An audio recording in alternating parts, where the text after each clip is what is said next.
ভাবুন তো, একটা সময় ছিল যখন ব্রিটিশ শাসনামলে একটা পুরো সম্প্রদায়ের পরিচয় আর ঐতিহ্যই ছিল সংকটের মুখে।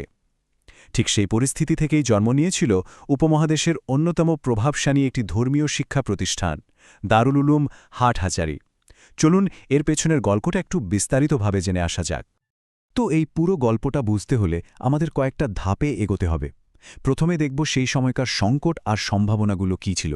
এরপর জানব এর প্রতিষ্ঠাতাদের কথা, কিভাবে এই মাদ্রাসাটা জন্ম নিল, এর চলার পথে কি কি বাধা এলো, আর সবশেষে আমরা এর দীর্ঘস্থায়ী প্রভাব নিয়ে কথা বলব। চলুন শুরু করা যাক। আচ্ছা, দারুল উলুম হাটহাজারী কেন প্রতিষ্ঠিত হল? এই প্রশ্নের উত্তর খুঁজতে হলে আমাদের একটু পেছনে ফিরে যেতে হবে, একেবারে ১৯ শতকের ব্রিটিশ শাসিত বাংলায়। সেই সময়টা মুসলিম সম্প্রদায়ের জন্য বেশ কঠিন ছিল। ব্রিটিশদের নিয়ে আসা নতুন শিক্ষা আর সংস্কৃতির প্রভাবে তাদের হাজার বছরের যে ঐতিহ্য, যে নিজস্ব শিক্ষা ব্যবস্থা, সেটা যেন চোখের সামনেই ভেঙে পড়ছিল। মানে একদিকে ধর্ম নিয়ে মানুষের মধ্যে সঠিক জ্ঞানের অভাব, অন্যদিকে নানা রকম স্থানীয় রীতিনীতির মিশ্রণ, সব মিলিয়ে একটা বিরাট সংকট তৈরি হয়েছিল। কিন্তু মজার ব্যাপার হলো, এই সংকট থেকেই কিন্তু একটা নতুন সম্ভাবনা জন্ম হয়েছিল। তো এই রকম একটা পরিস্থিতিতেই একদল আলেম একটা দারুণ এবং শক্তিশালী চিন্তা নিয়ে দেশে ফিরলেন। তারা ভারতের বিখ্যাত দারুল উলুম দেওবন্দে পড়াশোনা করেছিলেন। তাদের উদ্দেশ্য ছিল একদম পরিষ্কার, ঠিক দেওবন্দের মতোই একটা প্রতিষ্ঠান এখানে এই বাংলায় গড়তে হবে, যা একেবারে খাঁটি ইসলামী জ্ঞান দেবে আর সমাজটাকে আবার জাগিয়ে তুলবে। এই বিশাল কাজের দায়িত্বটা কাঁধে তুলে নিলেন মূলত ৪ জন ব্যক্তি, আর তাদের এই উদ্যোগের পেছনে আশীর্বাদ ছিল সেই সময়ের বিখ্যাত আলেম আশরাফ আলী থানভীর। কিন্তু শুধু একটা দারুণ চিন্তা থাকলেই তো আর হয় না, তাই না? আরে বাস্তবে রূপ দেওয়ার পথটা ছিল ভীষণ ভীষণ কঠিন। প্রশ্নটা হল, হাতে তেমন কোনো টাকা পয়সা নেই, কিভাবে শূন্য থেকে এত বড় একটা প্রতিষ্ঠান গড়ে তোলা সম্ভব? তাদের শুরুটা ছিল খুবই কষ্টের, বারবার জায়গা বদলাতে হয়েছে, একটা স্থায়ী ঠিকানার জন্য ক্রমাগত ঘুরতে হয়েছে। দেখুন, এই টাইমলাইনটা দেখলেই বোঝা যায় কতটা ধৈর্য আর পরিশ্রম ছিল এর পেছনে। ১৮৯৭ সালে শুরু হলো একটা গ্রামের ছোট্ট ঘর থেকে, তারপর বাজারের কাছে একটা অস্থায়ী জায়গায়, অবশেষে অনেক আলোচনা আর পরিকল্পনার পর ১৯০১ সালে গিয়ে একটা স্থায়ী ঠিকানা পাওয়া গেল। এই যে ধাপে ধাপে এগোনো, এটাই তাদের সংকল্পের সবচেয়ে বড় প্রমাণ। ব্যাপারটা এমন না যে হুট করে একটা সিদ্ধান্ত নেওয়া হলো, না, একদমই না।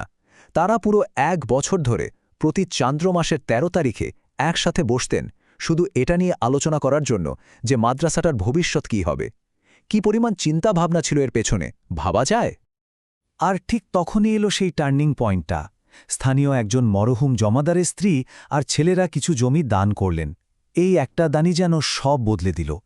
অবশেষে ১৯০১ সালে স্বপ্নটা একটা স্থায়ী ঠিকানা পেল।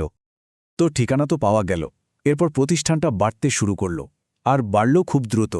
কিন্তু চলার পথটা একদমই মসৃণ ছিল না। একদিকে যেমন বড়ছি ছিল, তেমনি বড় বড় বাধাও কিন্তু আসছিল। ব্যাপারটা ভাবুন একবার, মাদ্রাসা খোলার মাত্র ৭ দিনের মধ্যে ৫০ জন ছাত্র ভর্তি হয়ে গেল, এমনকি সুদূর বার্মা থেকেও ছাত্ররা চলে এলো। এটা থেকেই বোঝা যায় এই ধরনের একটা শিক্ষা প্রতিষ্ঠানের জন্য মানুষ কতটা মুখিয়েছিল। শুরুটা একটা স্কুল হিসাবে হলেও এটা সেখানেই থেমে থাকেনি। দেখুন, ১৯০৮ সালেই তারা হাদিসের সর্বোচ্চ ডিগ্রি দাওরায়ে হাদিস চালু করল।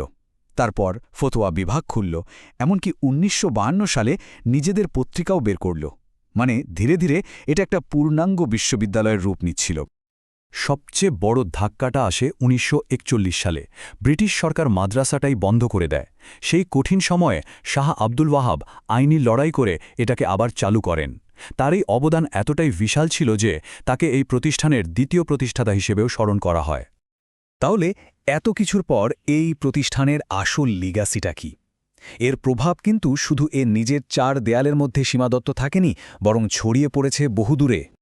এ কারণেই একে বলা হয় উম্মুল মাদারিস, যার অর্থ হল মাদ্রাসার জননী, কারণ এটা বাংলাদেশে কওমি মাদ্রাসা শিক্ষার একটা ভিত্তি তৈরি করে দিয়েছিল। ব্যাপারটা হলো, হাটহাজারীর এই মডেলটা একটা অনুপ্রেরণা হয়ে দাঁড়ায়।